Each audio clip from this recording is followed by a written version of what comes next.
feels like almost 50. Okay, come on, Nephi.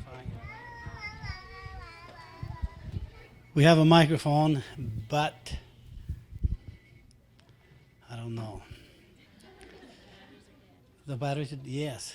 Nephi, would you come over here and sit, please? Come on, Nephi, do as you're told. Sit, look at all these children.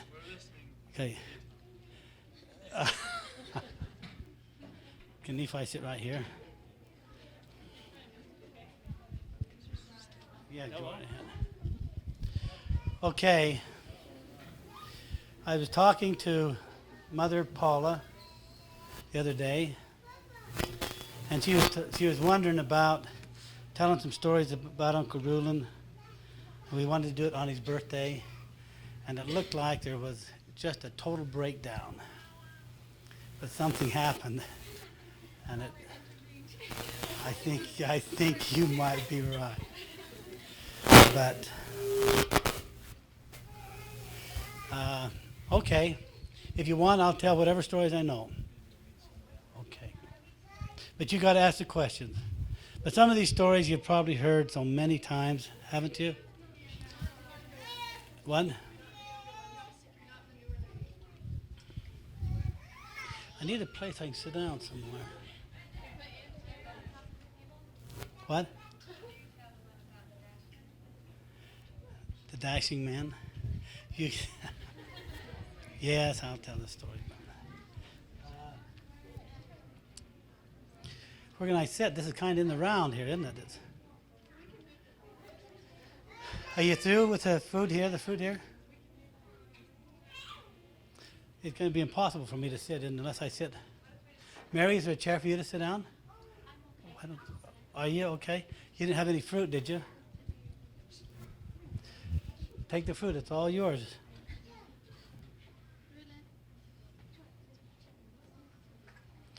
What time do you want to have your little class?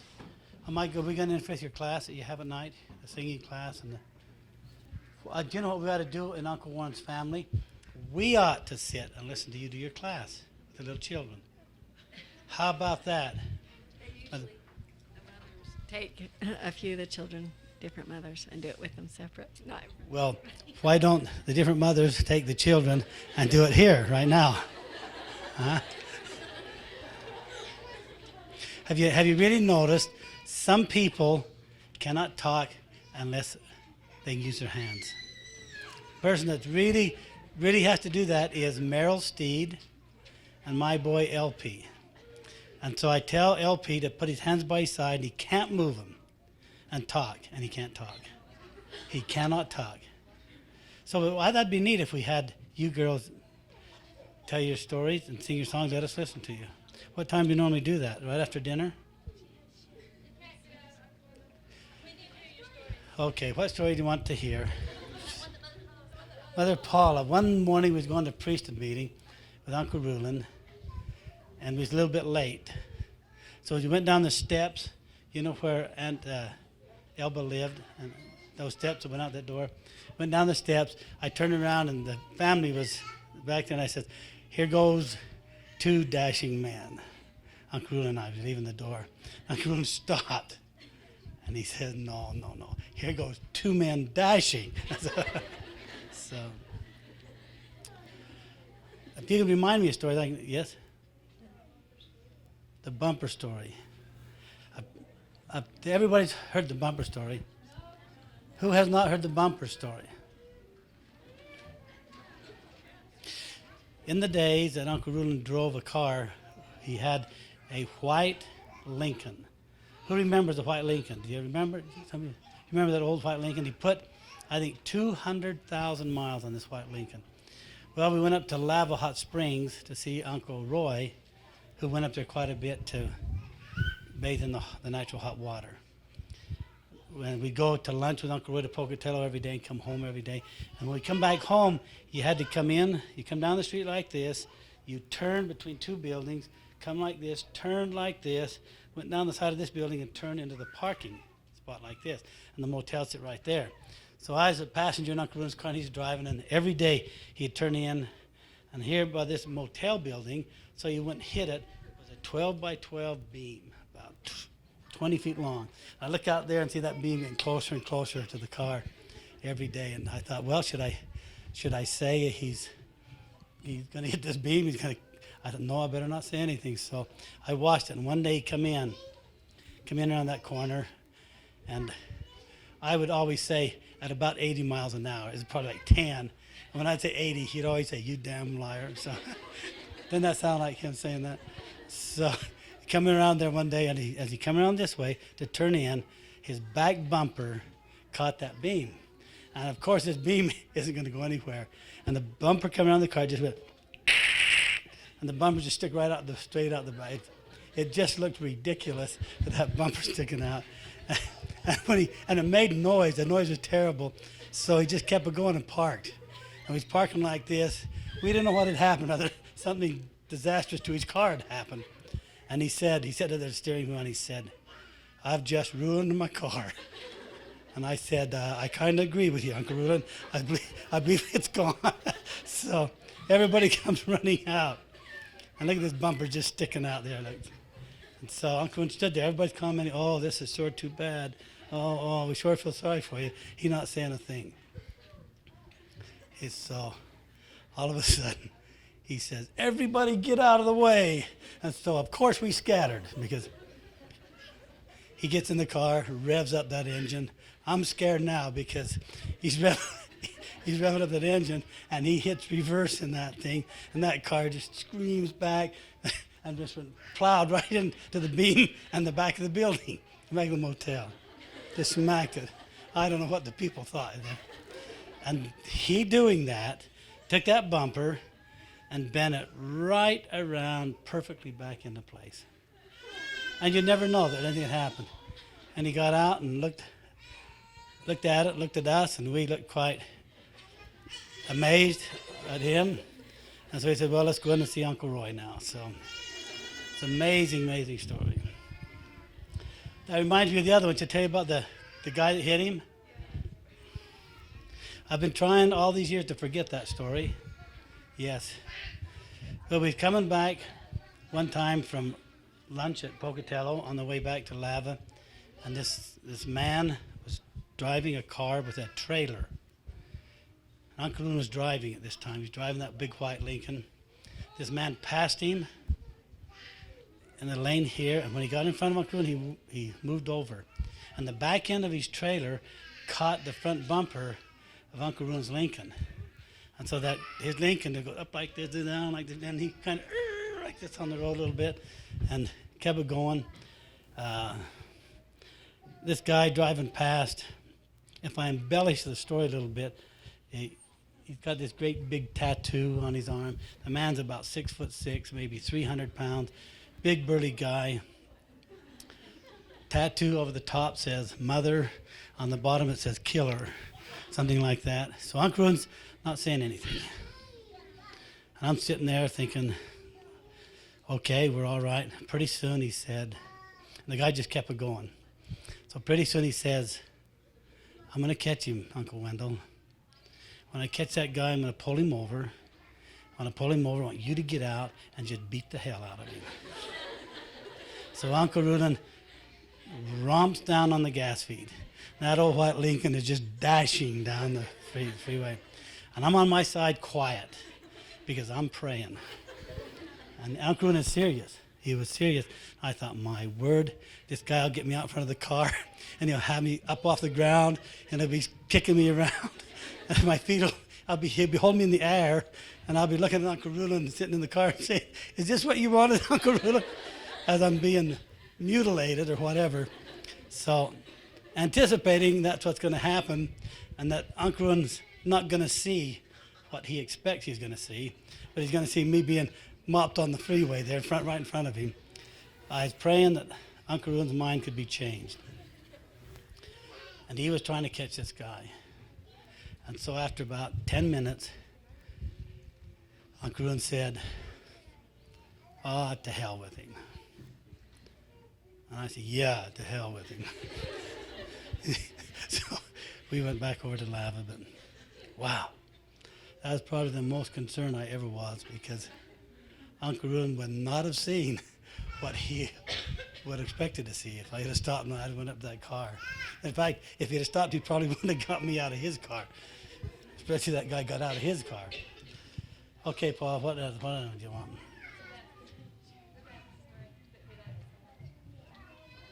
The what? The dance story. Wow. We went to the dance one night. Uncle, I went up on the stand there, you know, I'd sit on the north side of the building there and about halfway down. And I sit by Uncle Rulin on there and I says, Uncle Rulin, if I sit by you, will you protect me so I don't have to dance? And he said, yes, don't worry about a thing, I will protect you. So the minute he said that, right across the room, a girl got up out of a chair, walked right across the dance floor. I knew what was coming. So she says, Uncle Wendell, could I have this dance?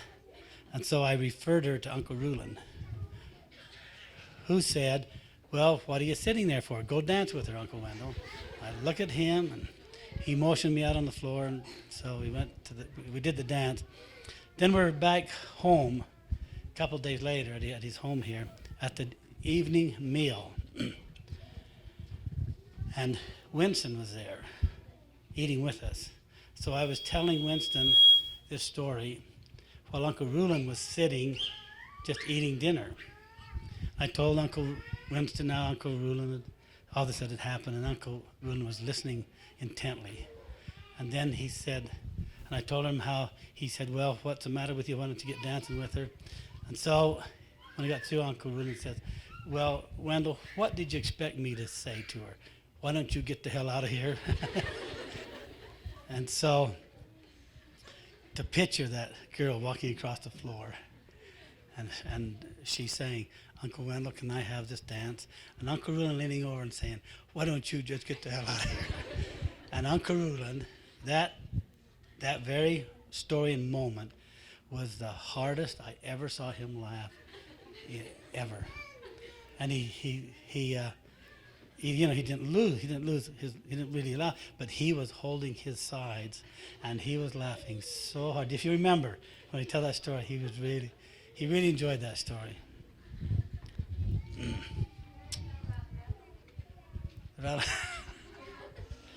We had, when he was taking appointments one day, we had a fellow come in, and he had this brown envelope that had, and it said on it, rattlesnake eggs.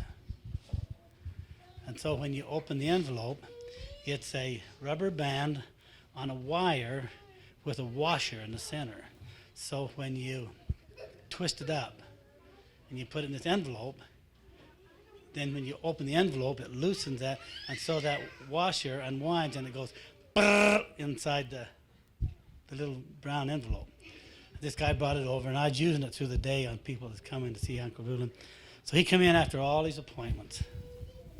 Sit down in the chair. He did it all the time. Sit on the couch there.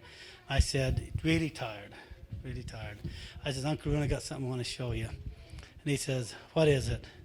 I said, I got some rattlesnake eggs here that I want to show you. He said, let me see that damn thing. So I said, no, Uncle Rulin, this is a joke. It's a trick. I've been using it. I said, this is a trick. He said, give me that thing. I said, Uncle Rulin, this is a trick. It's a trick, Uncle Rulin. It's not.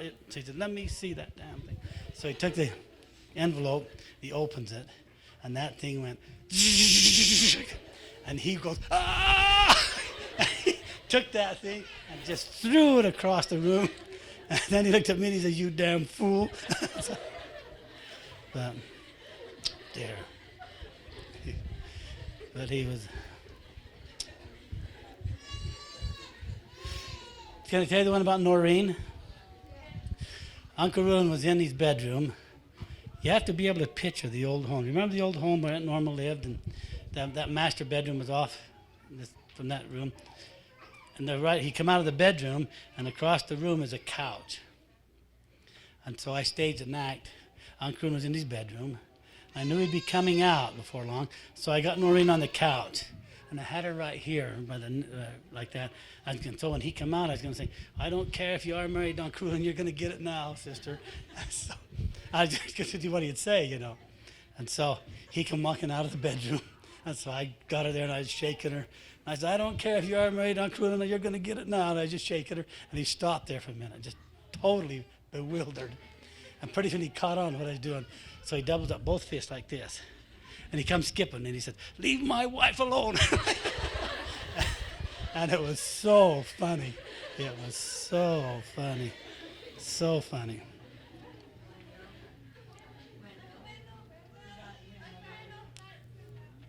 What?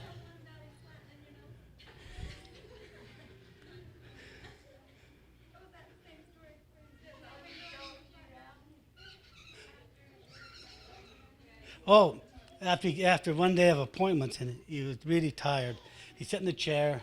His hands were just hanging down to his side, and he was tired. So I was telling him good night. So I told him good night. I said, "Oh, Uncle Reuben," I said, I didn't laugh. I said, "Oh, Uncle Reuben, there's just one more thing." He says, "What is that?" I said, "Come on, we're going 2 or 3 rounds before we go to bed right now." So he holds his fist up. We get tired. He said, "You be careful or I'll flatten that damn nose of yours." So he was really, he had a unique sense of humor that was just classic. Just classic. I wonder if he can hear me talking. Forgive me, Uncle Reuben. What is that? The lights went out? Oh, the Mother Ruth story. Where's Mother Ruth? Is she? Okay. This story has a title to it. It's called The Story of Ruth. And in parentheses underneath it, or when the lights went out. Excuse me, I gotta not laugh. One day at conference time, Noreen was over at the house Aunt Norma where Uncle Leroy lives, and Aunt Ruth had something wrong with her shoulder. Do you remember, Noreen? Do you remember that story? And you was massaging her shoulders. Do you remember it? Or do you not remember it too much? She acts like she remembers it. But I walked past the little bedroom, sitting room and Mother Ruth was laying on the bed, and Noreen was massaging her shoulder because she had a pinched nerve or something like that. So I walked in there very carefully, pulled Noreen's hands away from Mother Ruth, and put my hands on her shoulder and started massaging her shoulder. So I started massaging, trying to vigorously, and Mother Ruth sits there. "Oh, Noreen, this feels so good." She says, "Your hands feel just like the hands of a man." So I just kept doing it. I was really trying to. Noreen was just cracking up, and I was trying to hold a straight face. So I was doing it, and she just kept saying, "Oh, I like this so much. It feels so good." So I thought, well, I'll start bouncing her on the bed a little bit because I wanted to say, "What's going on? What's going on?" Turn around and see it's me. So I started, and it was just a little cot where you sit, you have to bed, you sit in the daytime and make it out at night. So I'm bouncing her like this on the bed while I'm massaging her. And if you get Mother Ruth started bouncing, she can bounce pretty good. So it's good she's not here, and I don't want anybody repeat. So we got her bouncing. I was massaging her shoulders, and I was bouncing her on that bed. And she was just laying there, just flying into the air, up, down. "Oh, this is so nice." She said, "Oh, this is so..." And I thought, what am I going to do? So I just started bouncing her higher and higher. And as I was doing it, she started coming towards the edge of the bed. But I kept just bouncing her. And then I saw she's got to the edge, and she started to fall off the bed. So I went down on one knee to try to hold her, which obviously was futile, because once she gets determined to do something, she does it, So I went down on one knee, and there on the bed, I'm trying to hold her up. And, of course, there's no match here. So I go down on the floor, right on my back, and I look up, and here comes Mother Ruth right on top of me. Right on top of me. And I'm laying on the floor, and then I don't remember anything. For some people say it was a certain length of time, others said it was another length of time, but when I finally come to, my eyes were cross-eyed, so I had to smack my head 3 or 4 times so I get my vision straight. And when I finally got my vision straight, there's Mother Ruth on top of me. And they're going like this. And so she says, she's laying there, and she says, oh, where's Wendell? Where's Wendell? So I just quietly tapped her on the shoulders. Why don't you look underneath you, Mother Ruth? Probably a good chance of finding me because I'm not going anywhere. And so she finally saw that we was there and got off. And there was a famous line. Oh, yes. So so it's like the bus driver. I said, Uncle Ruth. I'm still haven't recovered from it yet, totally. So I said, Aunt Ruth, you can get off me now because this is as far as I go. Uncle Ruth used to really laugh at that, didn't he? Really? Yes? Well, why don't you? How did I tell Father about it? Oh, when he got through, then the joke up, he said, why don't you just stay the hell out of my wife's bedroom? Something like that. It was so funny. So funny. Yes? Yes. Of all our experiences with Uncle Ruth and I together, he always, as usual, got the best of me. He always got the best of me when we had little stories like that, except once. And that once is the one I'll tell you now. Sitting at the table one night, who remembered that? Who was with him that night at the table? Do you remember that? And the girls were there saying while he was eating, they're saying, oh, Uncle Rulon, you're so handsome and you're so beautiful. And I was sitting at the other end of the table, just listening. So finally he said, Wendell, he said, do you think I'm tall, dark, and handsome? I said, yes, Uncle Rulon, I think you're tall, dark, and handsome. And he said, well, I think you're short, fat, and ugly. So what could I say? And so I let it go at that. And then sometime later he was in a hospital bed. I don't know where it was, Salt Lake? Salt Lake, and we was just standing around his bed. And he said, come here, Wendell. So I walked over to his bed. He took hold of my hand and he said, do you remember the day that I said that you was short, fat, and ugly? I says, yes, I remember, Uncle Rulon. And he said, well, you know that I was just joking, don't you? I says, yes, I knew you were just joking. And I said, Uncle Rulon, do you remember on that same occasion when I said you were tall, dark, and handsome? He says, yes. I says, well, I was just joking too. So we had a lot of really sweet times. Eating over at Jim Allred's place one Sunday night for dinner. We was eating soup.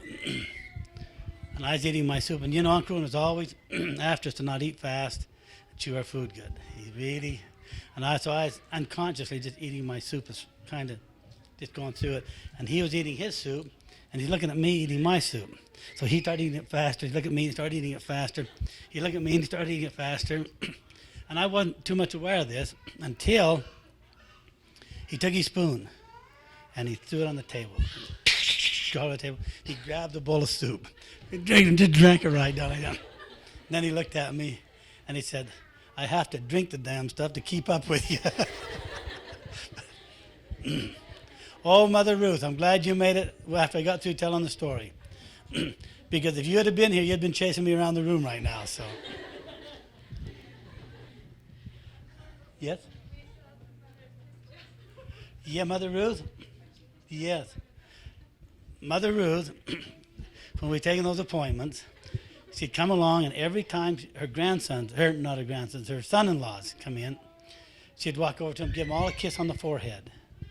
When she'd come to me, she'd shake my hand. So one time we were sitting in the waiting room, and I said, Mother Ruth, how is it that you give all your son-in-laws a kiss on the forehead. When you come to me, you shake my hand. And she says, oh, I didn't know I was doing that. So she jumped out of her chair, come across to give me a kiss on the forehead, and she fell right into my arms. And there I was, bent over backwards in the chair, Mother Ruth in my arms, and both of us somewhat bewildered. Me with the greater stress. So, huh? Did I miss something? What? Oh, yes, that's right. You remember the slightest detail. Why aren't you telling this, Paula? Huh?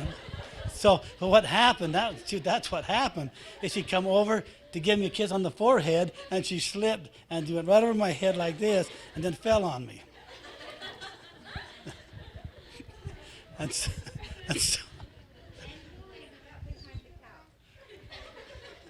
I don't remember. Was that you? But we sure had a lot of good times.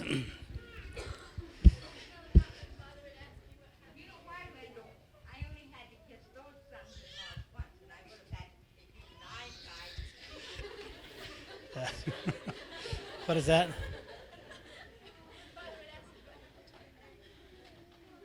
Oh, Uncle Rulon would say, how come all your hair's gone? And I would say, Uncle Rulon, I'm married to, in those days, I'm married to 3 of your daughters. Ask them why it's so gone. He kind of thought that was funny, but not. Yes, I remember that.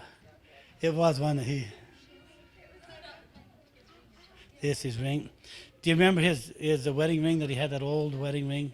Had the big, beautiful diamond in it. He was at a restaurant in Salt Lake, and he was at the table, and he had his ring, and he was showing us this ring. And he told us about you ladies sacrificing your grocery money for it. $165 ring. Nice, beautiful diamond, as you saw it. And he told us the story of it. So I thought, well, I'll pull a little trick on him, see what he does. So I said, Uncle Rulon, could I look at your ring? So he said, sure. So he lets me look at the ring, and I just look it over. And I turned to him and I say, Uncle Rulon, I want you to know I really appreciate you giving me this ring. This is a lovely gift you've just given me this ring, and thank you very much. Well, first of all, he didn't really know what to, for a second. Then he said, which he could do, just so incredible, he said, take the ring. You can have it with my blessing, you damn thief. And one day I told that in church. Wow, wouldn't dare do it again. Yep. Yeah, there was. What was that? Oh, that's right, yes. He was bragging about the diamond in it. And I said, oh, Uncle Rulon, look on the ring. There's an inscription on the bottom of it. He said, there is. He said, what does it say? I said, it says, in case of fire, break glass. And so he said, no damn way. He says, told that a lot of times, that ring story. Anyway, for the first few years, Uncle Rulon was quite jovial and tell jokes like that. And then he, as you know, he started becoming quite serious, didn't he? Because I think you could see the times that were coming. But it sure was a delight and it's even a grand delight to know that he's still with us, isn't it? Say what? Yes, you bet. Does that pretty well satisfy you, Mother Paula? Oh, Lorraine's not through here. Yes, Lorraine. About the what? Yeah. Oh, yeah, it was Uncle Roy was going to go to Phoenix, and he asked Uncle Rulon to come down and meet him in Phoenix. He asked me to come with him. And when we were down at Uncle Fred's home in Phoenix, Uncle Roy called me into the bedroom, and he actually called Sam Barlow in also. And he had Sam from that time on to be a bodyguard to him, and he told me to be a bodyguard to Uncle Rulon. So that meant I got to spend quite a bit of time with Uncle Rulon. We went to Level Hot Springs several times. Uncle Roy and I sometimes would sleep in the same bed together. And we would visit with Uncle Roy until he went to bed about 9 o'clock. Then if you know Uncle Rulon, maybe Uncle Rulon stayed up quite late at night, didn't he? He'd stay up sometimes past midnight, and it was in the earlier years. But after we got to Uncle Roy, we'd go in the motel room. We'd sit on the edge of the bed together there, and he'd start telling me things and doctrines and principles and faith and things like that. We'd sit there till like midnight, and I found out that he was so intelligent. He understood so much that it just was like I felt like it was overflowing. I just felt like I couldn't grasp all that he was saying. And for many, many, many, many evenings, when he'd taken appointments, we'd sit in the evenings and he'd talk about these great principles and doctrines, and just marvel to what he really knew. So that's about that story. Now, does anybody else want to talk? That would have been, I don't know, but I'd guess that would have been in the, probably between 83 and 85, somewhere like that. Yes, that is right, yes. Do we have anyone? Say one more time. Did you have daily contact with him? Yes, just about every day, Oh, no, I didn't, It was occasional contact. But it started building up a little then. But then Uncle Roy did it. I didn't play golf with him only once, but one summer, I don't know what year it was, we played golf with Uncle Rulon. There was Eldon and Bill Draper and myself and Uncle Rulon. So Uncle Rulon was playing with 3 son-in-laws. And we played at Fairmont Park. I don't know if you remember that. We'd play every Monday morning, Wednesday morning, and Friday morning at 6:30. Now, Eldon and Bill was fairly good players, and I was a fairly good player, so they always had me be with Uncle Rulon so that the teams would be even. So whole summer, Uncle Rulon and I played together, and stood those other 2 guys. We played for about an hour. He wanted to do it for some exercise. I don't know what year that had been, but I'd guess it had been in 1980, something like that, 81.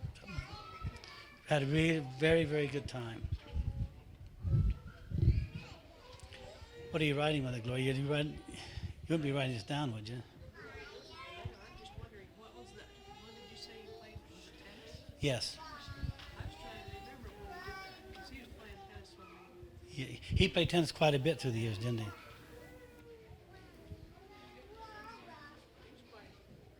Yes, he was. Yes, he really was. Those earlier days, he was a pretty good tennis player, too.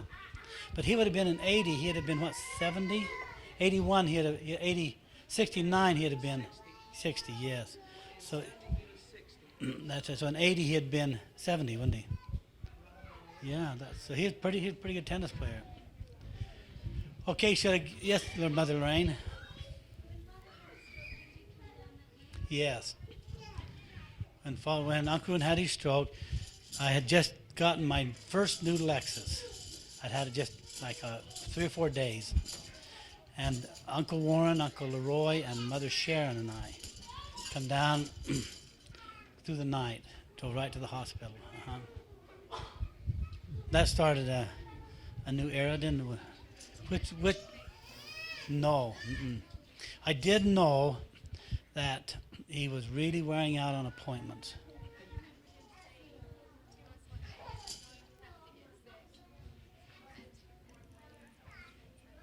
Yes, that's right. I remember him saying that. He said, am I going to get sick and have to perform beddings from my bedside? But the last time I took appointments for him, on Mondays, as you remember, he was so tired. And so I had decided that he wanted to see everybody. He was just giving himself to the people in a marvelous way. I decided the next time I go down, I'm not going to give him any appointments on Monday. I thought I just got to do something because he was just wearing right out. So I never went down the next Monday. Everything changed there, so. Okay.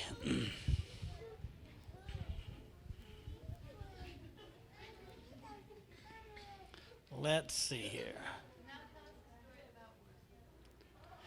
I don't know too many about Uncle Warren. I really don't. Maybe you guys ought to tell a story about Uncle Warren. That knows it. What else, what? With who?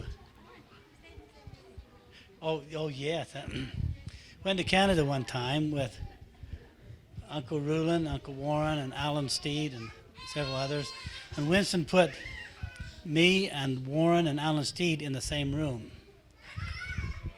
So I didn't know what kind of people Uncle Warren and Uncle Alan were. I thought they were nice gentlemen. All these years.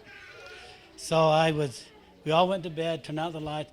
I went into the bathroom, come back from the bathroom, opened the door, going to tiptoe into my bed and lay down. And here was Alan and Uncle Warren standing up with the pillows in the dark.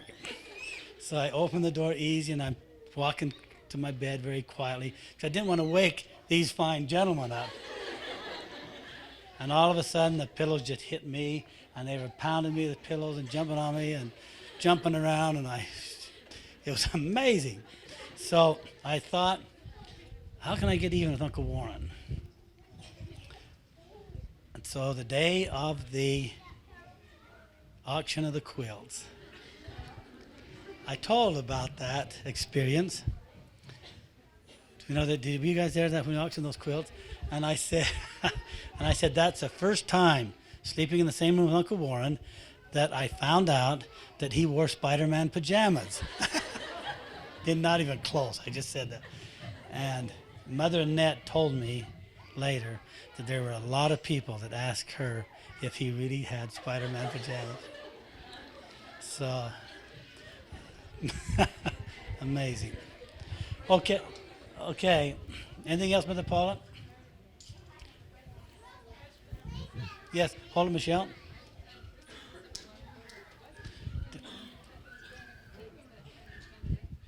Yeah, we had the new pajamas. Uncle Warren had a new set of pajamas, and I said, you look like a military commander in those pajamas, Uncle Warren, 'cause they're green, with the dark. And so he said, well, if that's what you think of, I'm going to call home and order a pair for you. And he called home, but Barbara called. That's right, he talked to Barbara. But yeah, he had a new pair of pajamas. That's right. And then we went down to the airport one time in Canada, and we stand on the runway, and across the runway, a couple of coyotes come up. They're standing there. And so I'd go, oh, oh, and the coyote would go, oh, oh, oh. So Uncle Warren and James Dockstader were with us, and so they thought I had something special with this coyote going, see. So I'd go, oh, oh, oh. So they come back to the house, and I don't know who it was, maybe both of them together. Uncle Warren and Uncle James wrote a poem about me and this coyote. And the only thing I remember, and then they was on the balcony, and they dropped it off to me, and it fluttered down to me. And the only thing I remember in the poem is, and Wendell and this coyote walked together, hand in paw. That's the only thing I remember. But that was amazing. Okay, Velvet, it's your turn. Shall I give this to somebody? I'll check your dinner for you, shall I?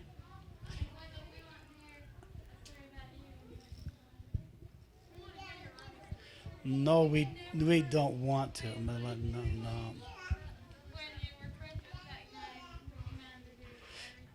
Well, you've heard it.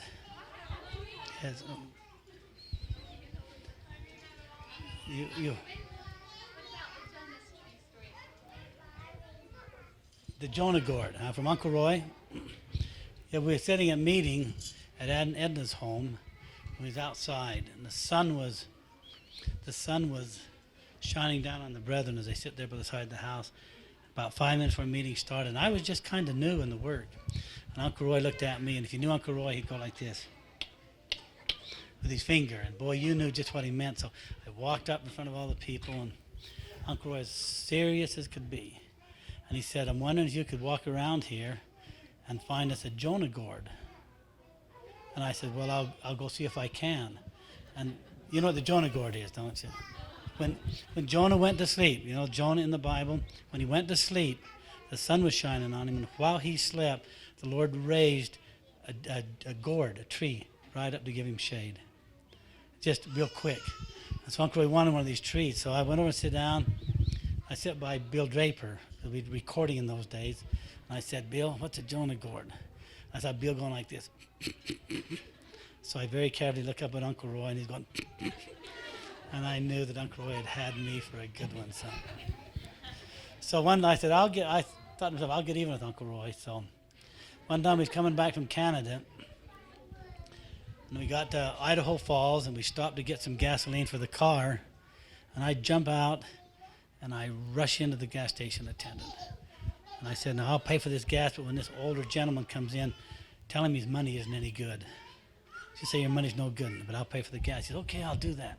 So we fill the car up, and Uncle Roy walks in. Uncle Roy had one hand in his pocket, had a very deliberate walk. Do you remember that? He walked in there very sure of himself in his walk, Uncle Roy was. Walked in, he took the money out, laid it on the counter, and the service station attendant did great. So he's standing there, and Uncle Roy handed it to him, and he said, I'm sorry, sir, I can't take that. Uncle Roy said, well, why can't you take that? He says, your money's no good. He said, my money's no good? It's a $20 bill. He said, money's no good. Uncle Roy looked it over and looked it around. And then Uncle Roy, if you knew him, he kind of looked around at this, looked like he's been tricked, you know. And so he took the $20 and put it back in his pocket. I paid for it. We got on our way, and we was driving down the road, and the other brethren in the car knew what I had done, and so we just going in silence. I was driving the car, and one of the brethren said, out of the silence says, the prophets have said that the day will come when our money won't be any good. And Uncle Roy sits there, knowing that he had been tricked. And he said, hell, my money isn't any good now. Uncle Roy was a great one to joke and tease, and really enjoyable to travel with. Uncle Roy we went to Canada one day, and we got to Dillon, Montana, and it was really stormy, snowing, blizzard. We was in a restaurant. Whenever Uncle Roy traveled, he ate breakfast, he stopped for lunch, and he stopped for dinner. And Uncle Roy was never in a hurry. Some of us kind of hurry to get where we're going. He was never in a hurry. So he was eating lunch in Dillon, and it was really snowing heavy. So he said, Wendell, call Brother Thur in Canada and ask him what the weather's like in Canada. So I went to the phone booth and called Brother Thur, and Brother Thur says, we're in a blizzard up here, the snow's deep, tell Uncle Roy he doesn't need to come. So I went back and relayed that message to Uncle Roy. He sat at his table for a second there, and he says, go back and call. In fact, I left the phone hanging before I could get that message to Uncle Roy. He said, go back and tell Brother Thur we're coming through. So I went back and told him that we was coming ahead. So we get out of the restaurant, go up in the mountains outside of Butte, Montana. I was driving to come around this bend, just snowing, and here's a whole line of cars that are stopped. So we just sit there and have no idea what's wrong. And here come a truck, a utility truck or a government vehicle down the road. So I got out and I flagged him down. I stopped him. I said, what's the problem? And he says, a big tanker has slid off the road and tipped over, and he's sitting right across the road. He said, you folks are in trouble. He says, you might just as well now turn around and go back home, because you're going to be here for a long while. So I gave Uncle Roy that message. And Uncle Roy's in the back seat of the car, and he just sit there for a minute and didn't say a thing. So we just sitting there wondering what to do. Uncle Roy said, okay, Wendell, let's see where we are in a few minutes. So he said, the Lord is sending us to Canada, and he said, we're on a mission. So he said, let's see where we are in a few minutes. So we sit there, and about 1 minute later, this great, large road grader just come bouncing through the snow past us. Amazing, it's just bouncing. Great big thing. Goes right up to the head of the road. We didn't see it, but it just put its blade down and just pushed that tanker right off into the snowbank. And when Uncle Roy said, let's see where we are in a few minutes, I checked my clock, my watch, and in 5 minutes, we was going down the other side of the mountain. And Uncle Roy was a man of many, many miracles. And he acknowledged Heavenly Father like the prophets do in everything that happened. The next morning when we got ready to leave out of Great Falls, it was pretty stormy, and we knelt around the bed, and Uncle Roy said the prayer. And in the prayer, he asked Heavenly Father to prepare the way before us. So we started out, and I started driving. And as we were driving down the highway, I looked up at the sky, and behind us it was a dark gray-black. And it was just solid gray on both sides of us, and right over us, clear to the horizon, was a strip of blue sky. And it was so obvious that Heavenly Father had honored his request. Uncle Roy, one of the things he used to tease these ladies about is when he'd go down the highway, he'd see this sign, and he'd say, look at that sign, my dear. It says, Donut Pass. And he'd go down, there's another one. He said, there's a lot of donut passes along this road, isn't there? But I said, do not pass, he was telling us. And he would really laugh, and he'd tease these ladies like that. Okay, is that pretty good? Say what? What do you want to hear? I don't recall it.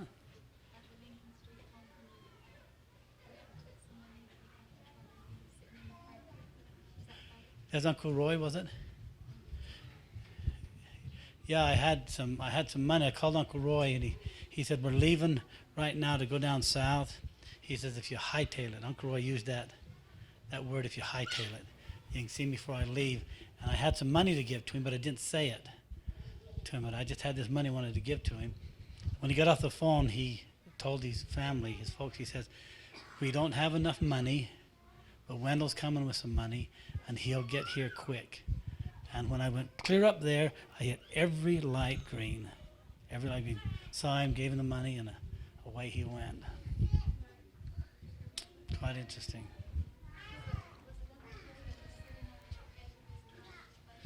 Oh, yes, that story. I drove in the Lincoln Street driveway one day, and who of you remember Lincoln Street home? Any of you? Do you remember Lincoln? Yeah, Mother, of course you remember. But you know, Uncle Roy parked his car, right? He come right in the driveway, parked right by the garage. Then on the north side was that lawn and that big hedge around it. Oh, I come driving in one day, and I got out of my car, and there's Uncle Roy. He'd parked his car, his door was open.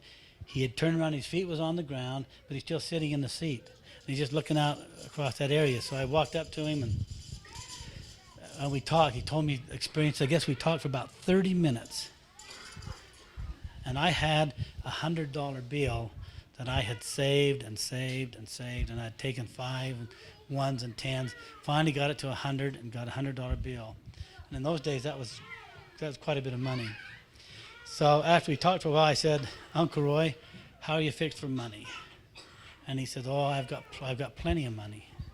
And I said, well, I've got a $100 bill that I've been saving that I wanted to give to you. And I said, it isn't tithing, it isn't anything, it's just $100 I want to give to you. So he took it, and he said, after he took it, he said, I don't know what I would do if it wasn't for people like you that helps me out.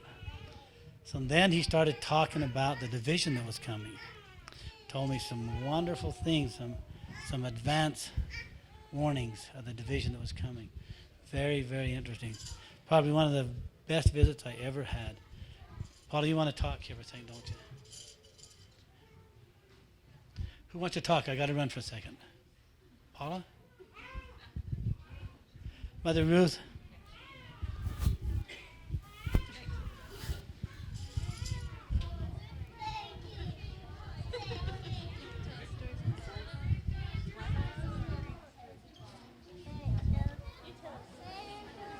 What are you gonna do if you get your phone? The one in the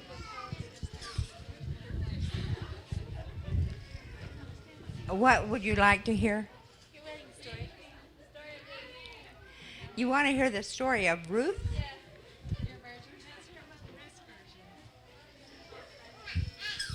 version. Well, the story of Ruth is about 1/10 the truth.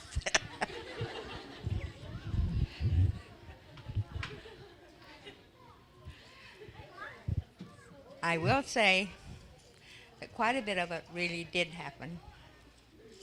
But Wendell has this great ability of enhancing things bigger and bigger and bigger. Because he is such a financier that he always made things bigger.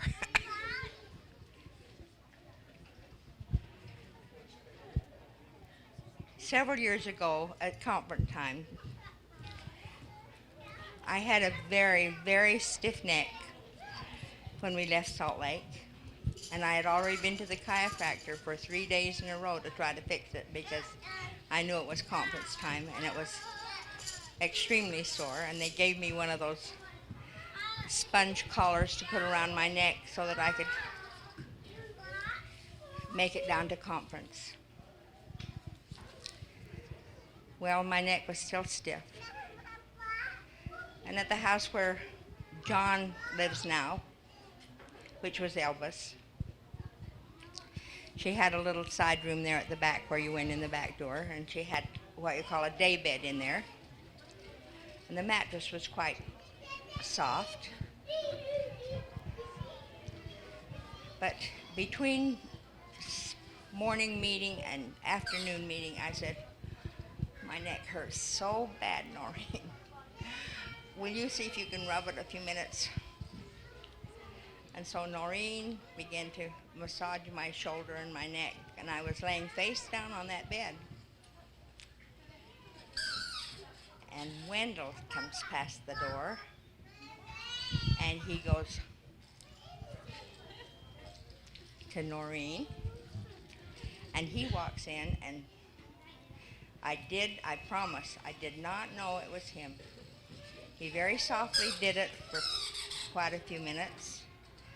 And all the time he would say, Noreen, you ask how she is.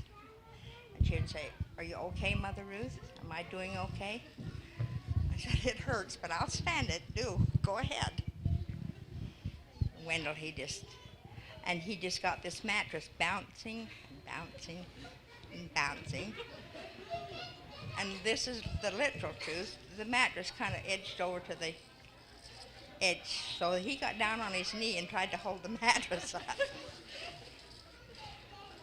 And all of a sudden it was just about meeting time. Noreen said, it's just about meeting time. And I said, okay. And so I rolled over just like that. And until splash, remember the mattress, when I rolled over, it literally, the mattress just tipped me right off on top of Wendell, and that's the absolute truth. And he was laying face up because he had been holding his knee trying to hold this mattress, and I flipped over right on my back, right on top of him. And it's hard for me to get up off the floor. Everyone knows that. So I was going, and Noreen could not help me one bit because she was so rolled over with laughter that she couldn't do a thing.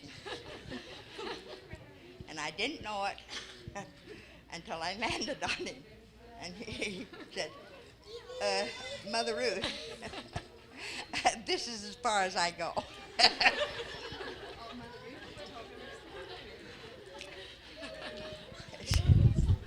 You better tell this straight, Mother Ruth.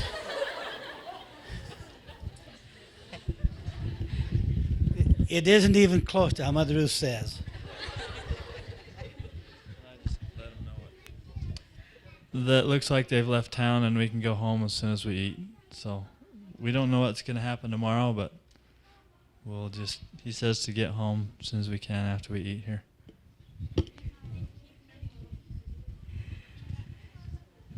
So ever since then, Wendell has enhanced the story greatly, greatly, and greatly.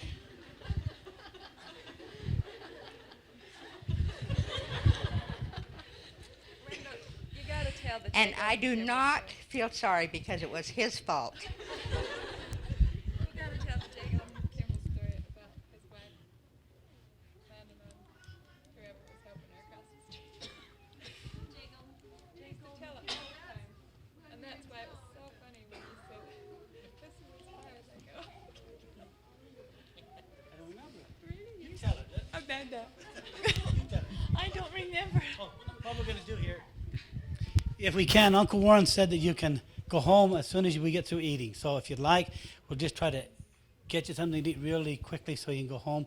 We can set up right here. Would that be okay for everybody? We'll see if we can move fast here, so you're probably anxious to go home. But we pulled it off, didn't we? Never thought it'd happen, but thank you folks very much. We'll get something moving quick for dinner. Now, while we're getting the tables ready, Mother Ruth is going to sing to you different songs. So, okay, she'll take any kind of a song and sing it. So go right ahead.